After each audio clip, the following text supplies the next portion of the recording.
It's time for Two Guys and a Goalie with Dustin Nielsen, Matt Kassian, and the goalie, Joaquin Gage.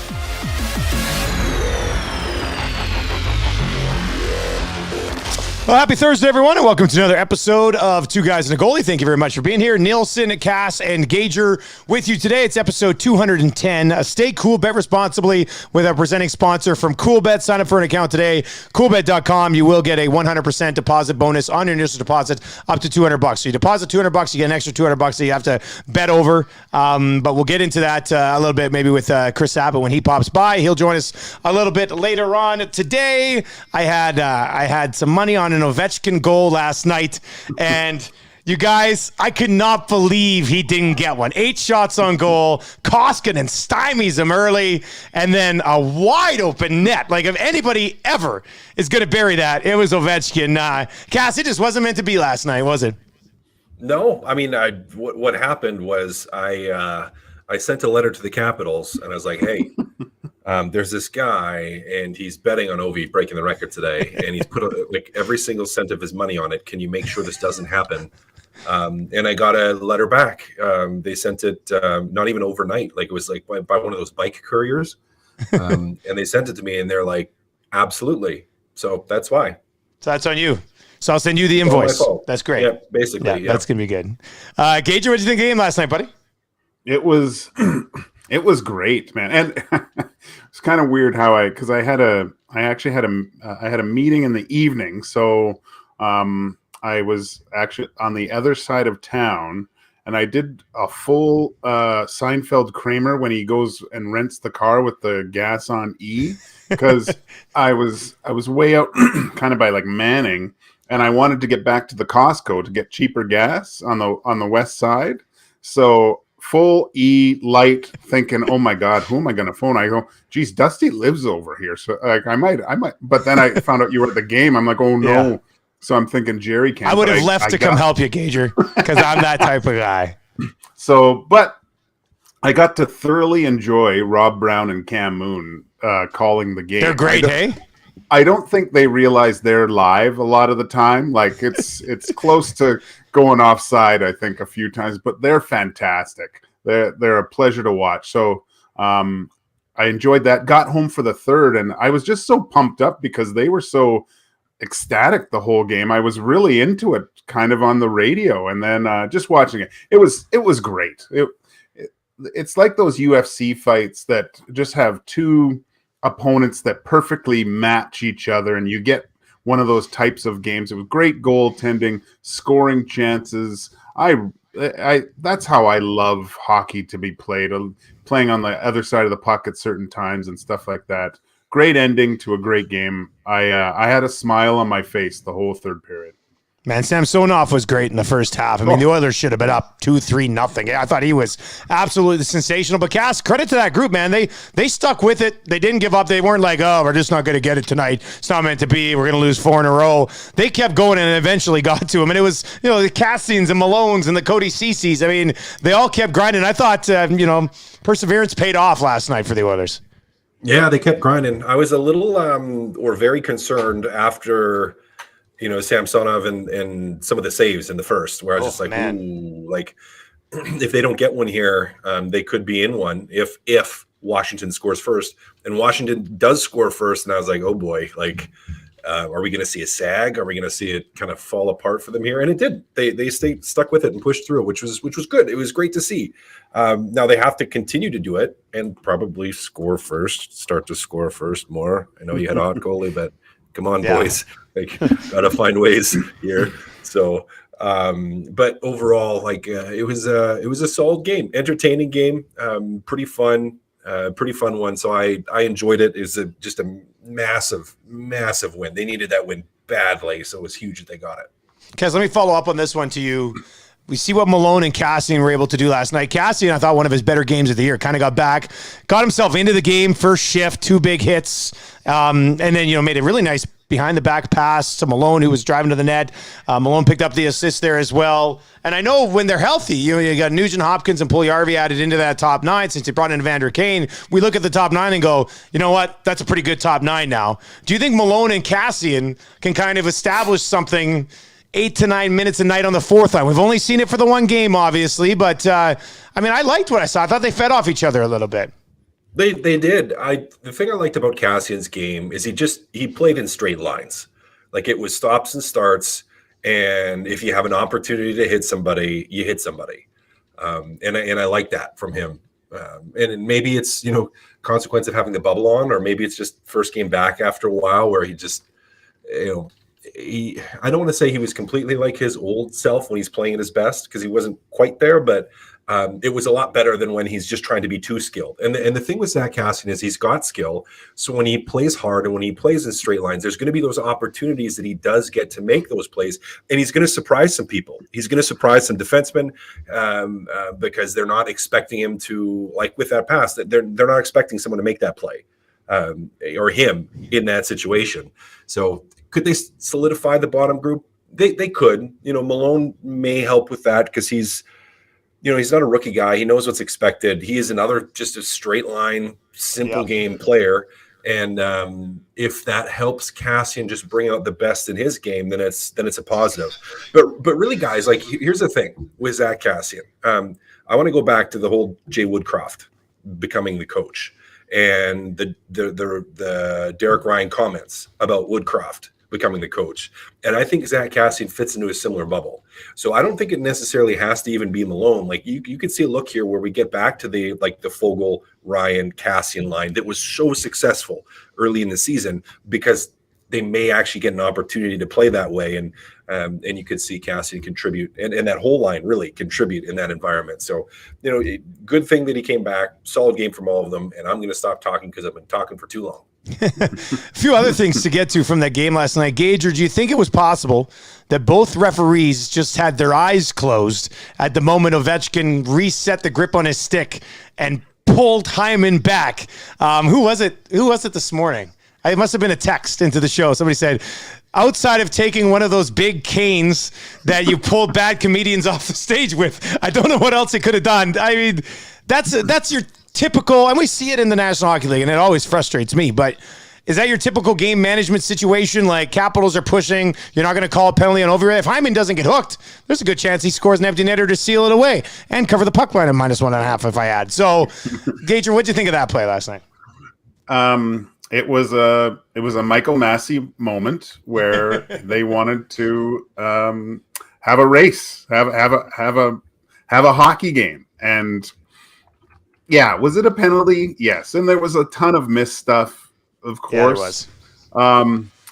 And I think I did listen to your show when the guy explained that hook. And when you watch it, because I went back and watched it, and the fact that it pulled Hyman off, but he was also battling with the guy next to him. So the hook got a little bit disguised in a sense. But, I mean, how many times do you see a guy maybe just put his stick into the midsection of a player and the ref's arm goes up, right? As soon as it gets parallel to the body and stuff, it was a penalty, but made for a very exciting end of the game and having Oshie score. So, yeah, I'm upset. I'd probably be more upset if the Oilers didn't win, I guess. But, yeah, it was the Michael Massey moment for those refs. Cass, any thoughts on that penalty? I was going to say it's the Mr. Magoo moment, not like the Mr. Magoo from like the cartoon Mr. Magoo, like extreme short-sightedness, not being able to see something that's right in front of you. But at the end, they got lucky because the Oilers ended up winning it anyways. So, they kind of escape, I think, especially in the post-game show, a lot of critique. I don't even think we talked about it because the Oilers ended up winning. But yeah, 100% a penalty, 100% one of those moments where like, how did they not, like, two guys? You want to tell me two guys and neither one of them saw that? It's just. But he hooked him twice too. I know he did. He gave him the first tug, then re-gripped and really gave it to him. Like the second one was almost Bo Jackson like he just almost ripped him right out of his like you could see it just. So it was. Like, as I mentioned, I was there last night, so sitting in the crowd for first time in a long time. the things that people were saying when that went uncalled. I was just like, oh, it feels good to be back in a crowd. Like, people are losing their mind. And it was also a miracle because on the way, when we left the house, Kassian we didn't think he was playing. So we told our daughter, we're like, your favorite player's not playing tonight. And then he comes off the LTR right before the game and we tell her. And I don't know why she's obsessed with Zach Kassian, but oh my God, it was so cute. She's 5 years old. We're sitting 18 rows up and he's out there in warm up and she's sitting in her chair going like this, trying to wave down to him. I was just like, this is great. So my wife took her a little bit closer down to the glass, and she ended up having a pretty good time last night. It was pretty fun. I mean, it was a great atmosphere there last night. There's no doubt about that, and obviously an important win for the Edmonton Oilers. But let's dive into what we got to talk about. I'll start quickly just from an Oilers perspective. One on the Oilers here, and I know you guys, a couple other things that we want to hit on. Trade deadline, I mean, we're creeping right up here, 2 weeks. What do you guys think the Oilers' approach should be to the deadline here? Because I've seen they say, I mean, maybe it's still to be determined. Like if they completely fall off for the next couple of weeks and you get an offer for Vander Kane or you're moving him, or no matter what, you're keeping everybody you've got. Maybe you're not adding significantly, but you got to keep everybody just to tell Leon and Connor that, hey, let's go make a push. Cass, what do you think their approach is going to be at the deadline? They're not going to be adding in a heavy way, are they? I don't think so. It's too expensive. They don't have the cap space. Like, what are they? Yeah, that's tough. What are they gonna? Yeah, if they have $7 million in cap space, it's a different story, right? Oh, if they have $7 million in cap space, add away, make a big splash. But they don't. Like, I really, the only thing I see them adding is like a depth defenseman, maybe. But what else are you going to add beyond that? I don't think you're going to get a goalie done. You're not going to be trading for a top 6 forward. So what else is there really with your cap? It's going to be like a in and out of the lineup depth defenseman. That's it. Gage, do you think that's it, or is there more there?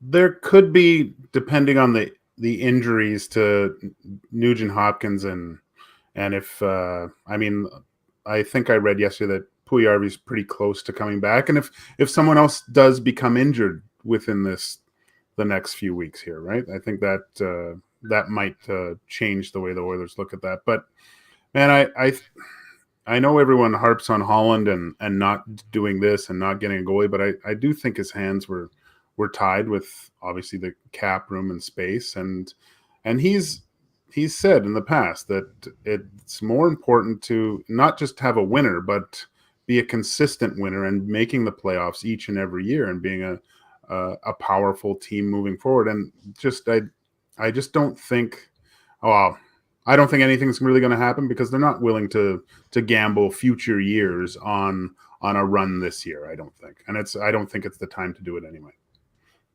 Yeah, probably the wise way to go about it. I know people might be frustrated with that, but that might be, I think Cass might be right. There might be a veteran defenseman that gets added somewhere here along the way, but I don't see a blockbuster of any type happening, but when you don't expect it to come and it happens, it makes it even better. So we'll see what happens on that front. All right, let's see here. Gager, what do we got to talk about, buddy? Well, just, we're getting to that point in the season, the end of the season, and those Hart Trophy candidates. Everyone's talking about who should win the Hart Trophy. And is it, how do you say the name? Shesterkin? Igor Shesterkin. Yeah, he's a stud. And Shesterkin. Just Jerkin, I think. Just Jerkin. I don't know. I haven't seen him play that much, but everyone talking about him says he's just being. I know Cass doesn't like this, but I think a goalie can win the Hart Trophy if they. But the thing that was bothering me looking through tweets and what articles of Hart Trophy, and Austin Matthews is having a great season. Don't get me wrong, but the people that vote on this thing. I think there should be a prerequisite to be able to lace up skates and skate around the ice under a certain time for these people to say something about these players. Like, I'm just tired of these guys with their opinions. It's absolutely ridiculous. And it's to the point where the players don't give two shits about this thing anymore because these guys are saying who should, especially some of the media here that have, I'd love to see them on the ice trying to take a slap shot. Like, it's just ridiculous. So the Hart Trophy is gone to the wayside now. It doesn't matter. The players don't care about it anymore. They're more in line with the Ted Lindsay Trophy? It's the a players Lindsay, vote on. So it's it doesn't mean a thing anymore. It's a paperweight. All it is an extra thing that guys put in their contracts. If they win, they get a bonus. Are you saying that because you know Austin Matthews is going to win it, and you're just trying to get ahead of it here a little bit? He's winning it this year. Like it's a done absolutely. deal. Austin Matthews is winning it. Yeah, it's an absolute joke. It's an absolute joke. Cass, anything to add? 100% winning it. He's going to win it. Yeah. Won it. They've been wanting to give it to him forever. He's going to get it this year because he's been scoring goals. It's insane what he's been doing. But he's not going to lead the league in points, and he's going to win. He's going to win the Rocket. I think that's going to be locked in there. And I think Taylor Hall. This came up on my show. Taylor Hall was the last guy to win the Hart without winning the Art Ross or the Rocket. Matthews is probably going to bring in that Rocket. I mean, Draisaitl might still have something to say with it with a hot stretch. Just Shirkin one or just Jerkin or whatever you call him there, Gager. It's interesting because the other goalies who have won it have at least played like 65-ish game, like heavier workloads. He's on pace to maybe get in about 50.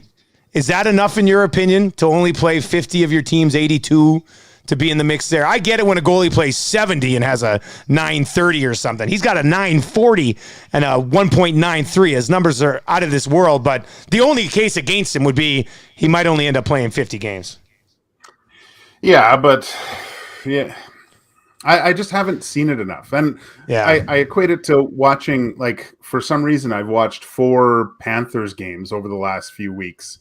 And the fact that Barkov isn't in the conversation, or even Huberdeau to that extent, but I've just found Barkov just to be an unbelievable hockey player. Like he should be in that discussion for sure, the way he dominates a game. But then you get these guys writing and they just look at stats. Like they don't appreciate what actually he does on the ice on a consistent basis. It's again, I should stop. There's a reason every year, every time we asked who's the most underrated player in the league, Barkov always comes up, and it's always happening, and we still kind of underappreciate how good he is. Like he's a monster. He's an absolute beast. We'll probably get into that Hart Trophy thing a little bit more with Chris Abbott when he pops by from Coolbet. I don't think he's not here yet, but he'll be buying a little bit. Cass, what do you want to talk about, buddy? What do we got to talk about? I wanted to talk about my old buddy and pal Mikko Koivu, first ever number being retired for the Minnesota Wild, and I'm pretty excited for him. A career that I think got overlooked by a lot of people around the league, mostly because he played in Minnesota. He played for guys like Jacques Lemaire, and I always wondered how he would have done. And I know he went, right at the end to another organization, to Columbus, for like 6 or 7 games, and that's it. But earlier in his career, if he would have been playing on a team that would have been more offensively focused, how well he would have done. Because in my opinion, especially in his prime, he was, I would very, very well, and I think you can make a good argument, at least if you watched him play on a regular basis, that he was the best two-way forward in the league. He was very, very solid offensively, very, very solid defensively, and he did it extremely well on both ends of the ice. Great leader off the ice. He was another one of those guys that, for me, obviously you have to run some things through your common sense filter, but he was like, he would tell me to do something and I wouldn't question it. I'd just go do it. And then happened a few times. One time it happened in the middle of some 3-story club in the middle of Finland. We were there as a team when we were there for like the exhibition games over there. And all I remember him doing was he just looked at me and he was like, Cass. And then he pointed to Brad Staubitz and he's like, get him back to the hotel. And I was like, okay. And it then took me, I was so determined because Mikko told me that it was my responsibility to make sure that he got back to the hotel and didn't get into any like fights on the way there. It took me 2.5 hours because we were on this is like a 3-story building, 2.5 hours to get Brad, we call him Bitsy, to get Bitsy from the top floor down to the bottom floor, out to the taxis.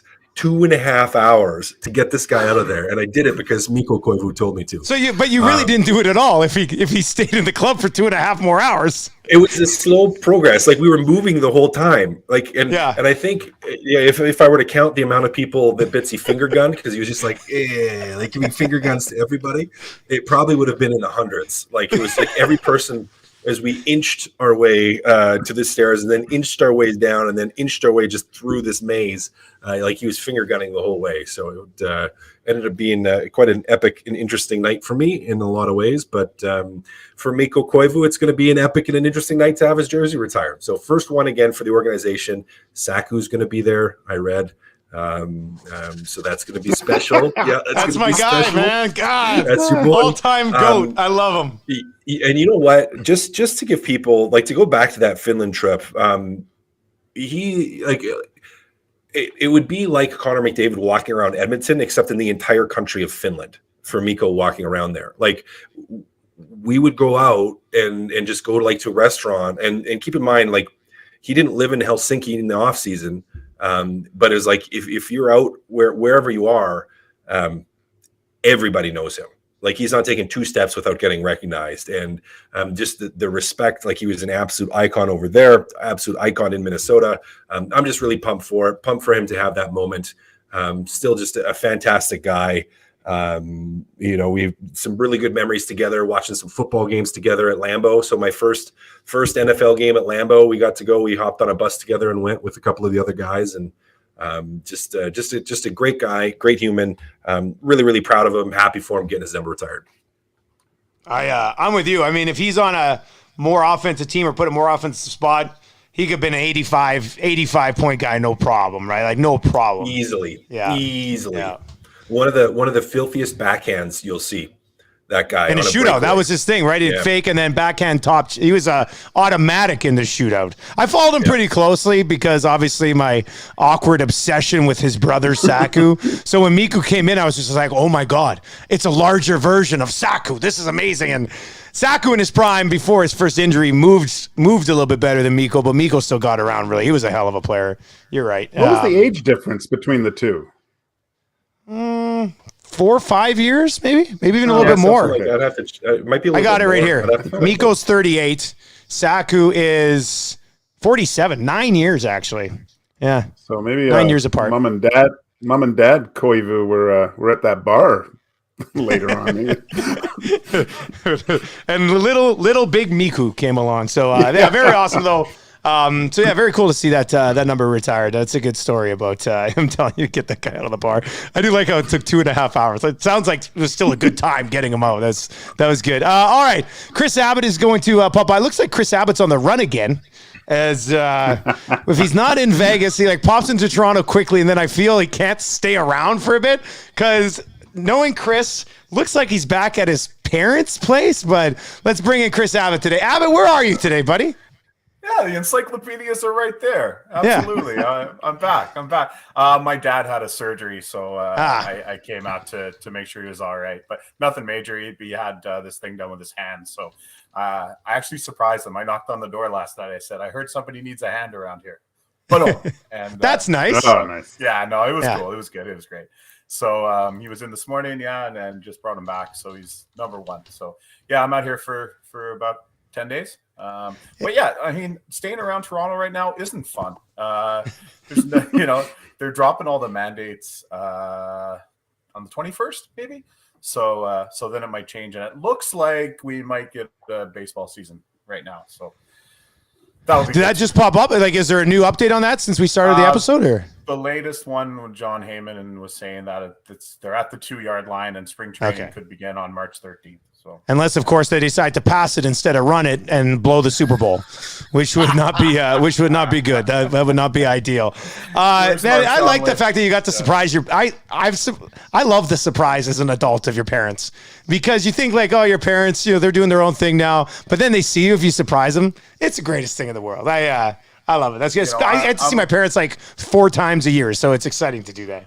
So I'm fortunate that that they're both still with me, right? And I was listening to something not too long ago, and it's like, how often, there was a conversation, and one guy says, how often do you see your parents? He's like, oh, a couple times a year, I get home, in the summer and Christmas, and then it's like, how old are your parents? And it's like, oh, how many years they have left? And it's like, so you might see your parents, 20, 30 more times. And it's like, damn it, I'm booking a flight. So Yeah.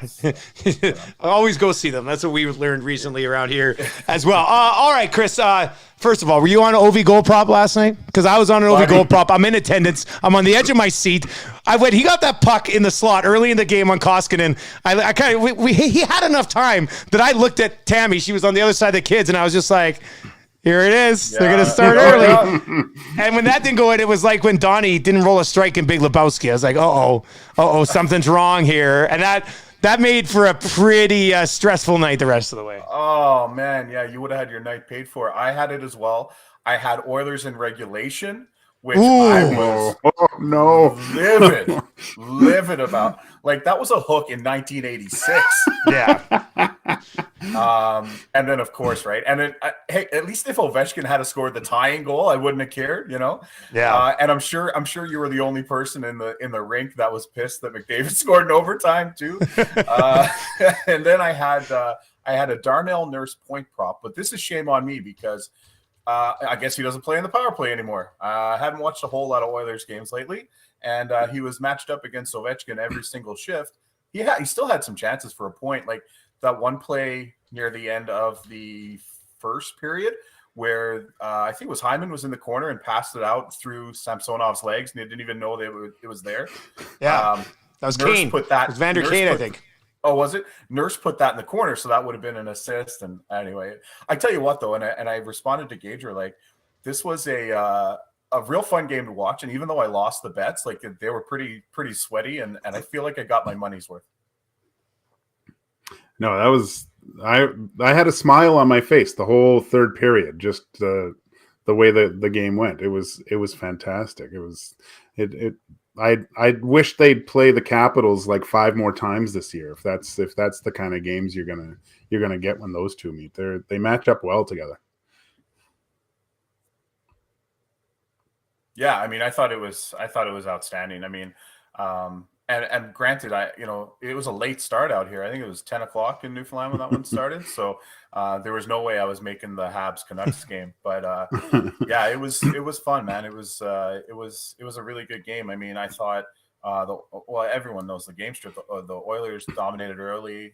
Some stuff was outstanding, right? Koskinen played well actually, and then of course a couple of really untimely goals, which is kind of been his thing. And but yeah, I mean, if the Oilers play like that every night, I think they're on the right path for sure. I went on a rant about the Hart Trophy, Chris, and voting and stuff. And what's the word in Toronto? Is it a foregone conclusion? Should you send Matthews to Vegas just now to go pick it up and come back, or what's going on? I mean, he's been really good, right? Like, I think everyone can agree that he's been really, really good. I remember Cass and I at the beginning of the year, and the goal prop was set at like 59.5, and we were like, yeah, okay, whatever. And now it's like, he's going to take a run. He's going to take a run. Yeah. So, I mean, I think you got to give it to him. Like, even me, like the most ardent, like, Leafs critic, hard to deny the kind of run that he's on. And is he the most valuable player to his team? Well, yeah, he is. So I think he'll get a good hard look. Shesterkin has been phenomenal as well. But yeah, I try not to listen to the media because it's even my friends in the media. I'm like, boys, let's take it down a notch here. Like, let's is he the greatest Leaf of all time? Should they take the C off Tavares and put it on his chest right away, like in the intermission? Oof. It's like. It's like yes and yes. Would you make Matthews the captain, Cass? Yes, I would make him the captain. I would make him the mayor. I would make him the premier, and I would clone him using science. Cloning him would be good. Actually, they don't even need another one. They need 2 or 3 more TJ Brodies is what they need. Well, you know what, Chris? This is what I was going to ask you. Like, he's probably going to win the Hart Trophy this year. He's going to score 50, somewhere between 50 and 60. But are they going to get eliminated in the first round again? Like, as good as he has been, I look at it, their first round matchup's going to be Tampa or Florida. I would take Tampa or Florida to win that series. So, I mean, we sit here in Edmonton, it's the same thing. I mean, get to the playoffs, and does anybody really expect them to win? As good as Toronto's been this year, I mean, I will sit here and say, get to the playoffs, I'll probably pick you to get knocked out in the first round again. We just recorded the Cool Bet podcast, and I said the same thing. Like, as fun as it's been, they're having 9, 10, 17 goals in their games. What good is that in a couple of months? Like, if you're still letting in 4 goals every night, you're not getting out of the first round. And people have been really hard on Jack Campbell and Peter Mrazek. Mrazek has at times looked like he has never played the position before. But Campbell, his numbers aren't great, but he's also, I need to talk to my friends in the analytics world and take a look at the high danger chances against, because he's getting, opportunities from point blank. And if, even if he's making a tough first save, a rebounds lying there, his D-men can't box out. And, they're talking about, well, let's get Jacob Chikrin. No, like, we do not need more small puck moving defensemen here. Like, if you want to play for the President's Trophy every year, have at it. But and listen, I know Victor Hedmans don't grow on trees either, so it's not like it's an easy fix. But if they don't address some size and some meanness in their own end, then they'll probably be out in the first round. And I want to break it to you easily here, but you don't have any friends left in the analytics community. So it was funny that you said that. Chris, thanks for catching up with us once again, man. We appreciate it. Hey, huge slate today in the National Hockey League. Have you already locked in a few things? Is there anything that other people should get on tonight? The hottest bet in the league. I sound like Bill Hader's character on Saturday Night Live. Yes, Stefan. Stefan. I've even got the sleeves to do the Stefan today, right? That was such a good characters. Yeah, one of the greatest. The hottest bet in the league right now. The hottest bet in the league is the Leafs opponent team total over, because the Leafs are a massive favorite in most of their games, including tonight. So Arizona's team total is at 2.5 goals, and it's plus money. And you can't. First of all, Arizona's been scoring a ton lately, and you can't tell me that the Leafs are going to stop teams from scoring 2.5 goals. It's a 6-3 game. It's got 6-3 written all over it. Yeah. So I pounded the over in that game, and I took the Arizona team total, and the Nick Ritchie goal prop plus 460. Every player that comes back to play against the Leafs scores on them. So, and he's actually gotten a few goals lately. So I like that. I want to watch. So I bet the Flames. There's 2 really, really intriguing games tonight, right? The Flames and the Lightning, and the Avalanche and the Hurricanes. So I'll be watching those games closely. I don't know. Hurricanes are an underdog at home. Might bet that, and I bet the Flames at home as a pick'em. But that could go either way. It's a massive slate. Like, why not? Is it really building availability, or is it incompetence on the schedule makers? Because this may, there's so many games I'd like to watch tonight, and I only have so many screens. And there's usually a pretty heavy Thursday schedule, but this one's even heavy for Thursday. There's a lot that are just going to fly under the radar tonight. But I'm going to ride with you on that Toronto over, so I'll sweat it with you, and I'll text you a little bit later on. All right, buddy?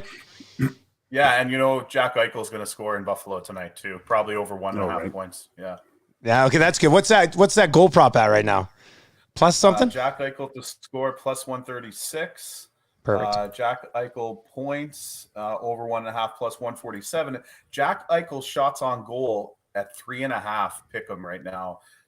Justin Bourne tweeted that one a minute ago, and that's probably going to move because he said he might have 3 shots in his first shift. There we go. Perfect. We'll catch up. I'll talk to you tomorrow on the Lock Shop, buddy. All right, guys. Have a great day. There you go. That's Chris Abbott from CoolBet Canada. Follow him on Twitter at CoolBetChris. And yeah, huge slate tonight in the National Hockey League. If you are betting, feel free to tweet at myself or Chris Abbott a little bit later on. Boys, let's get into Keep It or Clip It here. I got 4 questions. A couple of super video game questions. Super Mario, because it is March 10th. I learned today that is March 10th, Mario. So let's go here. Super Mario was better than anything that Sega had to offer up. Keep it or clip it. I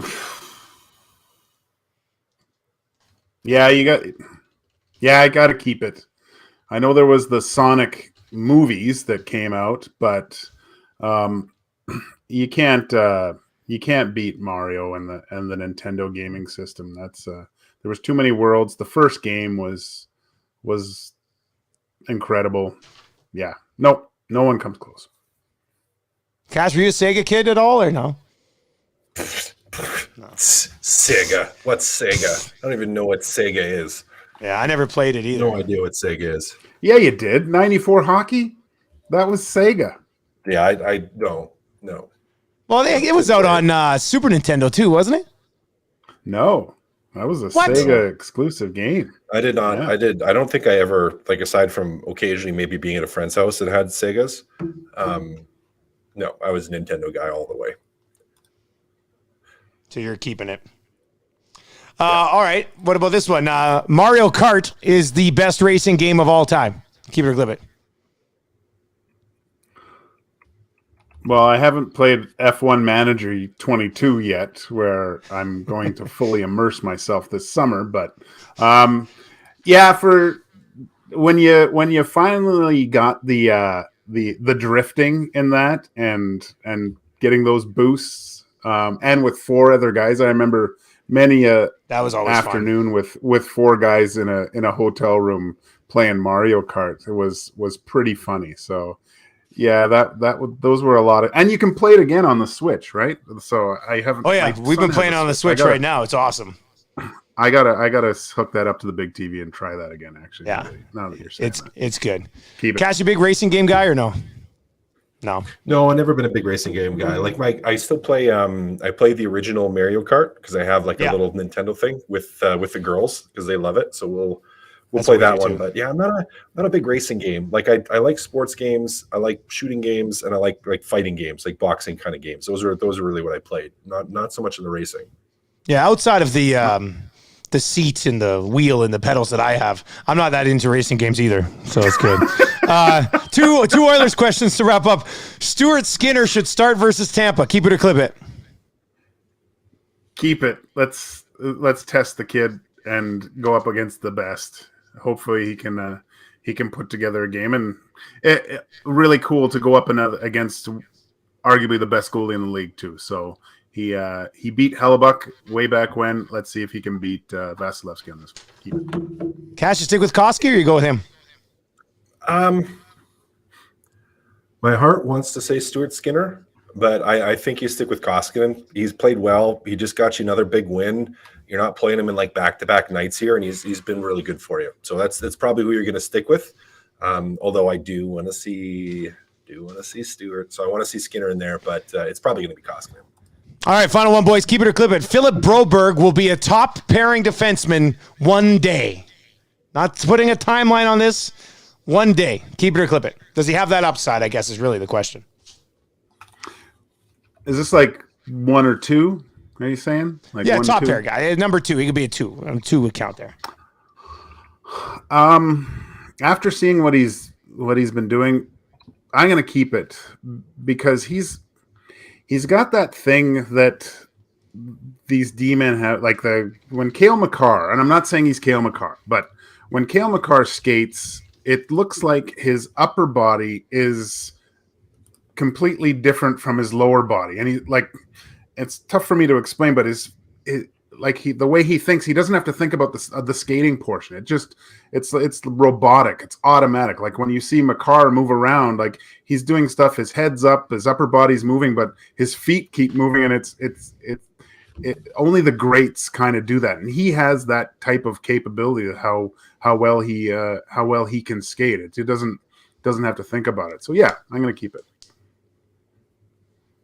What was the question again? I got distracted. Just that Broberg has top pairing stuff eventually.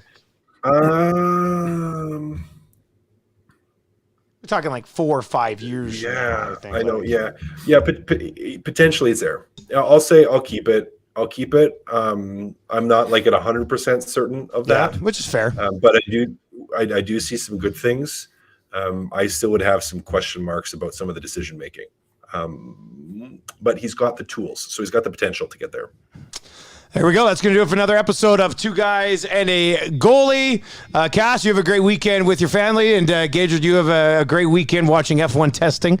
I'm sure we'll talk about that next week as well. We'll be back with another episode of Two Guys and a Goalie next Monday. As always, it's brought to you by our friends at Coolbet Canada. Stay cool, bet responsibly. Sign up for an account at coolbet.com and use the bonus code Two Guys. Have a great weekend, everybody. Enjoy that Oilers game on Saturday. We'll break it down on Monday. Talk to you guys later. Have a good weekend, boys. Bye.